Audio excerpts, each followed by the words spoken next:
저희가 준비한 2위, 이재명 대표의 기소 위기. 근데 이 얘기를 만나보기 전에요. 조금 전에 들어온 속보가 또 있네요. 오늘 저녁 시간에. 국민권익위원회가 김건희 여사 의혹에 대해서 명품백 관련 의혹인가요? 위반 사항이 없다. 종결시키겠다고 했습니다. 반년 정도 된 것 같은데 권익위가 이 내용을 접수한 지. 김건희 여사의 명품백 의혹에 대해서 제재 규정이 없다는 게 이제 권익위 오늘 조금 전 입장이고요. 맞습니다. 같은 결로 대통령 부인, 대통령 배우자에 대한 제재 규정이 없다. 직무 관련성, 대통령 기록물 여부도 검토해서 종결하기로 했다. 이렇게 매듭 짓기로 했다는 게 권익위 얘기인데 아시는 것처럼 이 권익위의 유권 해석은 검찰의 수사와는 별개입니다. 권익위는 권익위 차원의 이 얘기를 들어왔고 들어온 것에 대해서 6개월 만에 별다른 문제 없음으로 종결시켰다는 게 김건희 여사 관련 명품백 의혹 입장이고요. 제가 속보로만 마무리하겠습니다. 앞서 안철수 의원이 저희가 준비된 주제를 가보면 이재명 대표를 가리켜서 북한 좋은 일만 시킨 거 아니냐고 했죠. 지난 금요일이었습니다.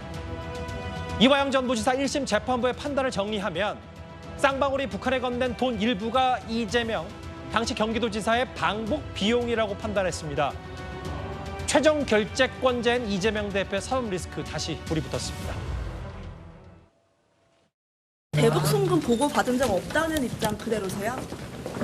검찰이 이번 주에 기소한다던데 어떻게 보고 계세요?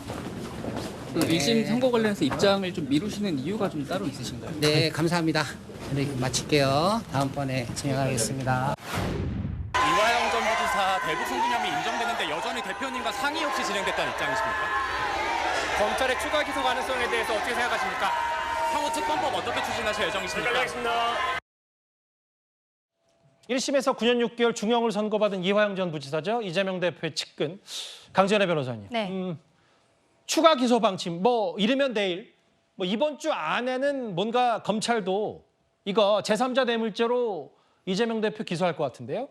네, 지금 이완우 검찰총장이 사실은 본인 임기 안에 마무리하겠다라고 했던 수사가 김건희 여사에 대한 명품백 수수 의혹뿐만이 아니라 이재명 대표의 대북 송금 관련 의혹도 있었습니다.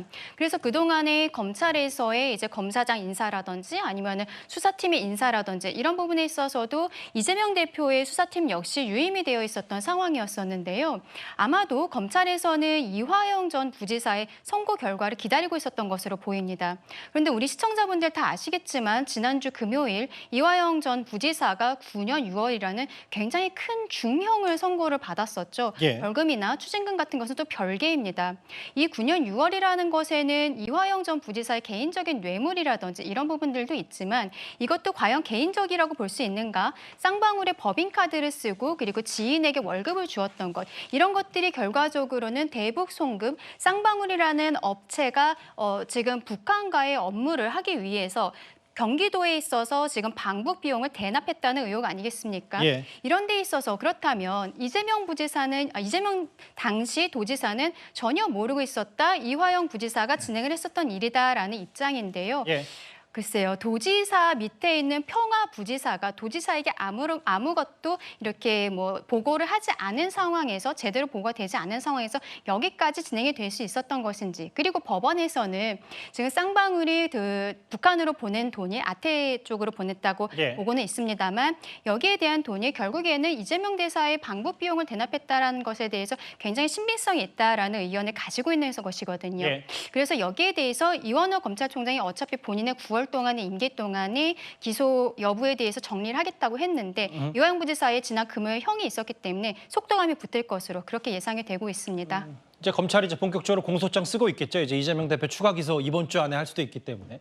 앞서 본인 여러 기자들 오늘 국회에서든 오늘 본인 재판에 출석했든 이화영 전 부지사 질문에는 입을 굳게 닫았던 이재명 대표인데 지난 본인 금요일 재판 중에 쉬는 시간에는요. 이재명 대표가 휴대전화를 눈앞에까지 갖다 대고 집중해서 기사를 검색하는 듯한 모습도 목격됐다. 이거 아마 이화영 전 부지사 1심 선고를 본 거 아니냐라는 해석도 좀 많이 나왔습니다. 이현정 의원님. 네. 일단 1심 재판부의 판단, 중형은 나왔고 좀 새롭게 좀 더 짚어볼 얘기는 1심 재판부는 이화영 전 부지사가 이재명 대표에게 대북사업 보고했는지 안 했는지 판단하지 않았지만 검찰은 17차례 직접 보고했다. 이렇게 명시적으로 보고 있는 것 같습니다. 네, 저는 이재명 대표가 예전에 이런 이야기를 하셨어요. 참 스토리라인이 형편없다라는 이야기를 한 바 있습니다. 예. 근데 어떠신가요? 지금 이 선고가 나고 난부터 800쪽에 달하는 판결문을 신진호 부장판사가 읽었고 이렇게 9년 6개월이라는 중형을 선고했는데 이 스토리라인이 아직까지 허접하다고 생각하시는지 뭐 되묻지 않을 수가 없습니다.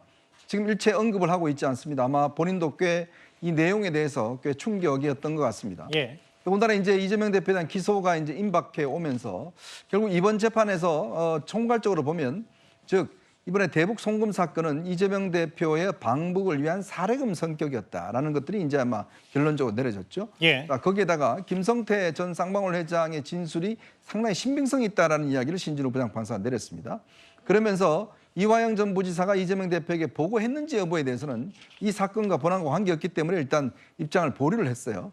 그렇다면 이제 앞으로 이재명 대표에 대한 기소 이후의 재판은 바로 이 부분에 집중될 겁니다. 그러게요. 왜냐하면 평화부지사라는 자리를 만들었고 또 거기에다가 평화부지사가 800만 불에 달하는 이 돈을 했고 지금 이제 진술에 따르면 17차례에 걸쳐서 이재명 대표에게 보고했다는 거 아니겠습니까? 예.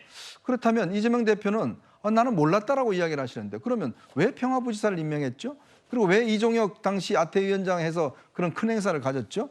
그리고 그럼 나중에 그러면 이 이화영 전 부지사는 모든 것이 다 완벽하게 된 다음에 자 대표님 오늘 떠나시죠. 뭐 이걸 하기 위해서 본인이 했나요?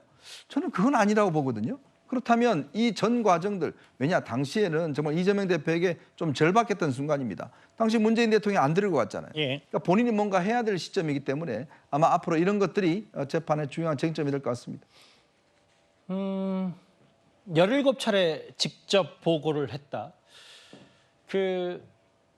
조기현 변호사님. 이런 부분도 있어요. 그러니까 이게 이건 검찰의 시각이나만 아니 쌍방울하고 이화영 전 부지사가 대북 사업 그렇게 많이 얘기했는데 최종 결정 결정에는 이재명 대표 그걸 몰랐다고 이걸 의심하고 있는데 공문에 보면 이제 화면에도 나올 텐데 공문에 보면 경기도지사인 저를 대표로 하는 저 장면 경기도 대표단을 북측으로 초청해 주실 것을 정중히 요청드립니다.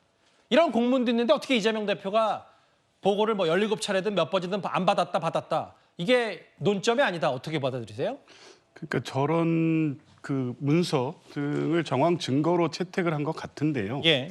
이재명 지사의 방북 계획은 2018년부터 계속 있었습니다. 북측과 협의도 있었고요. 제안도 있었고요. 그러한 문건들 중에 하나인 것으로 보이는데 이것과 방북비 이 대가성 300만 불이 어떻게 연결된다는 건지 좀 납득이 쉽게는 안 가고요. 어쨌든 1심 이화영 지사의 대북 송금 유죄의 핵심 증거는 쌍방울 관련자들의 진술하고 경기도 공무원의 진술 그리고 경기도 지금 이 화면에 나오는 보고서 그리고 국정원 문건이 있습니다. 그중에 특별히 재판부가 판시에서 인용한 것은 김성태 회장의 진술의 신빙성을 인정했다는 보도가 많이 나오고 있는데 근데 이 진술의 신빙성을 인정하기 위해서는 그런 발언의 배경이라든가 다른 사정들을 참작해 봐야 되는데 예. 2019년 9월에 이재명 대표에 대한 공직선거법 그 항소심 재판이 있었습니다. 그때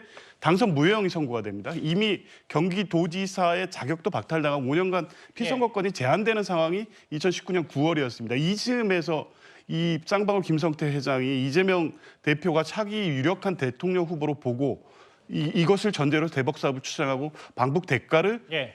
지급했다. 선뜻 납득이 안 되고요. 예. 당시 또 민주당에서는 이낙연 대표의 대세론이 형성돼 있던 때입니다. 예. 이런저런 사정을 고려하면 김성태 회장의 진술의 신빙성을 이렇게 1심 재판과 둔 것이 납득하기 어렵고 그 반대로 국정원 문건에서는 이것이 쌍방울의 주가 조작을 위한 것이다라는 내용이 명백히 나와 있음에도 불구하고 이 부분은 또 증거로 채택되지 않았다는 예. 겁니다. 이런저런 사정을 고려하면 김성태의 진술의 신빙성을 위주로 판단한 1심 판결은 항소심에서 충분히 다툼의 여지가 있다. 저는 그렇게 보고 있습니다.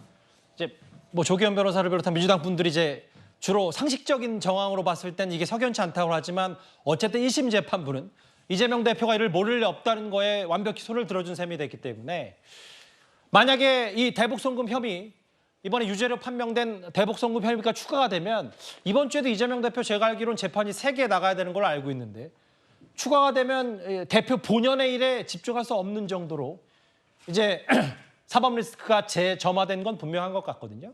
그런데 이재명 대표 한 명의 사법 리스크가 다시 민주당 전체 사법 리스크로까지 번진 느낌입니다. 오늘 민주당 지도부가 이렇게 목소리를 높였습니다. 김성태 전 쌍방울 회장에 대해서 알려드리겠습니다. 김성태 전 회장은 이미 언론에서 폭력 조직인 전주 나이트파의 전주로 규정된 인물입니다. 김성태 전 회장은 2006년 12월 춘천 지방법원으로부터 도박 개장과 음반, 비디오물 및 게임에 관한 법률 위반 혐의로 징역 8월에 집행유예 2년을 선고받았습니다. 특히 북한의 고위 간부가 대북 사업으로 쌍방울 계열사 주사를 띄워주는 대가로 수익금 일부를 받기로 했다며 쌍방울에 수익금을 일주일에 50억씩 상품권으로 구입해 중국으로 보내달라는 요청이 있었다는 내용까지 살펴볼 수 있습니다. 이번 1심 결과만 놓고 보면 재판부가 국정원의 공적, 객관적 증거는 깡그리 무시하고 쌍방울의 주가 조작 혐의를 눈감아준 것으로밖에 볼 수 없습니다. 사실상 회유와 조작으로 오염된 증거는 채택하고 유독 검사 측 논리만 인정한 판례는 유례를 찾아보기 어렵습니다. 국민이 납득할 수 없는 판결에 자칫 사법부에 대한 국민 신뢰가 저하되지 않을까 우려됩니다. 저 얘기를 해보기 전에 뭐 내용도 내용이지만 뭐 오늘 판사 탄핵 얘기까지 나왔고 성치훈 부의장님 민주당 소속이시잖아요. 근데 경기도지사 일 제가 몇 번 말씀드린 경기도지사 일이잖아요. 이재명 대표. 민주당 대표 시절 일도 아니고 오늘 공당 제1야당의 최고위원회의에서 마치 이재명 대표 대신해서 장경태 의원이 저렇게 길게 얘기하는데 과연 이 내용이 맞고 틀리고를 여부를 떠나서 합당한 일인지는 어떻게 보세요? 뭐 지금 민주당 입장은 지금 검찰이 이렇게 과도하게 뭔가 쪼고 있는 이유가 제1야당 대표인 이재명 대표를 타겟팅으로 하고 있다라는 스탠스인 겁니다. 그렇기 때문에 이것이 단순히 뭐 경기도지사 시절에 이재명 대표의 뭔가 피의 혐의와 관련된 것들이 아니라 뭐 분명 검찰이 지금 제1야당 대표를 목적으로 뭔가 과도한 수사, 과도한 뭔가 몰이 이런 것들을 하고 있다는 주장을 하고 있는 것인데요. 하지만 전 개인적으로 지금 그 지도부 회의에서 김성태 전 부회장의 이런 과거 범죄 행위를 나열하는 것은 과연 적절한가? 이거에 대해서 저도 의문을 갖고 있습니다. 왜냐하면 김성태 전 부회장 사실 이 재판 그리고 이재명 대표의 재판까지 연결될 때 가장 중요한 것은 김성태 전 부회장의 증언과 김성태 회장의 증언과 이화영 전 부지사 두 명의 증언이 어느 쪽에 신뢰성이 있는가의 싸움 아니겠습니까? 근데 이화영 전 부지사도 김성태 회장으로부터 뇌물을 받은 사람 아닙니까? 그렇기 때문에 뭔가 범죄 혐의, 과거에 범죄를 저질렀다는 이것만으로 뭔가 그 증인으로서의 그 증거 인명을 뭔가 탄핵하기 위한 목적으로 저런 발언을 한다는 것은 이화영 전 부지사의 신뢰도 이런 것들을 그가 또 연관되는 것이기 때문에 저는 적절한지 좀 의문이 있고요. 오히려 저는 1심에서 지금 사실 이렇게 된 이유가 이화영 전 부지사가 뭔가 본인의 증언을 반복하고 그것을 뭐 회유하는 과정을 좀 뭔가 증거를 얘기를 할 때 설득력이 없지 않았습니까? 그런 것들을 통해서 본인의 신뢰를 잃었던 과정이 있기 때문에 뭔가 이 재판에 대해서 뭔가 제대로 뭔가 잘못됐다는 걸 지적하고 싶으면 아까 장경태 최고가 얘기한 뭐 국정원 문서라든지 그런 것들에 좀 집중을 했었어야지 뭔가 김성태 회장의 그런 과거 전력 이런 것 갖고 좀 포커싱을 한 것은 과연 이런 재판을 받아들인 재판 결과를 인식하는 국민들에게 설득력이 있었을지는 전 개인적으로 의문을 갖고 있습니다. 뭐 부정적인 시선도 다소 있는 것 같은데요. 이현종 의원님. 네. 원내 사령탑이잖아요. 박찬대 의원, 박찬대 원내대표는 판사를 징계할 수도 있고 법관 탄핵 움직임이 있었을 것이다. 미국 사례를 들긴 했는데 그래도 그동안 민주당이 아무리 재판 결과가 맞듣지 않다고 하더라도 검사 탄핵 얘기했지 직접적으로 이 재판부, 사법부를 비판하지 않았는데 이제 일부에서 판사 탄핵 비슷한 얘기까지 나오네요.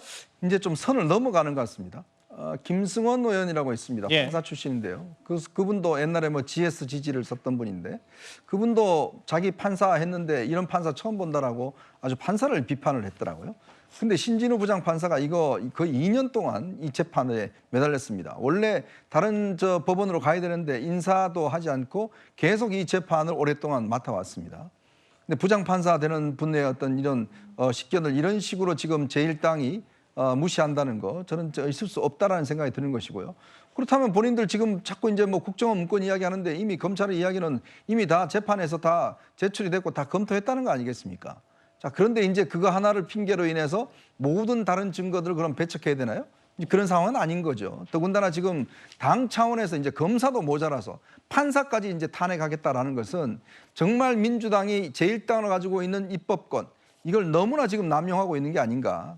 이렇게 되면 정말 이거는 도를 넘어가는 겁니다. 예. 즉 당대표 한 명의 방탄을 위해서 본인들이 갖고 있는 모든 입법적 권한들을 다 쓰겠다? 자, 그러면 국민들이 뭐라고 이야기를 하실 건가요? 저렇게 공개회의석상에서 모든 지금 저런 이야기를 하고 또 판사까지 탄핵하고 검사까지 탄핵하고 이제 뭐 다 하십시오 그냥. 정말 이 해도 너무하는 게 아닌가라는 생각이 드는데 문제는 예. 박찬대 원내대표도 이 사건과 관련이 있는 분입니다. 왜냐하면 당시 이화영 당시 부지사의 부인과 함께 이 사건 관련해서 접촉했던 측면이 있거든요. 당시 이화영 전 부지사의 아주 친한 친구를 접촉했는 측면이 있습니다. 즉 이것이 하나의 사법 방해적인 행동이 될 수도 있는 상황 아니겠습니까? 자, 그런 문제가 있기 때문에 뭐 훗날 이 부분에 대한 저는 검증도 필요하다는 생각이 듭니다. 이제 판사 탄핵 얘기까지 뭐 일부지만 특히 뭐 여러 지지자들이 이렇게 목소리를 높이고 있고 박찬대 원내대표도 이거에 약간 거둔 측면이 있다.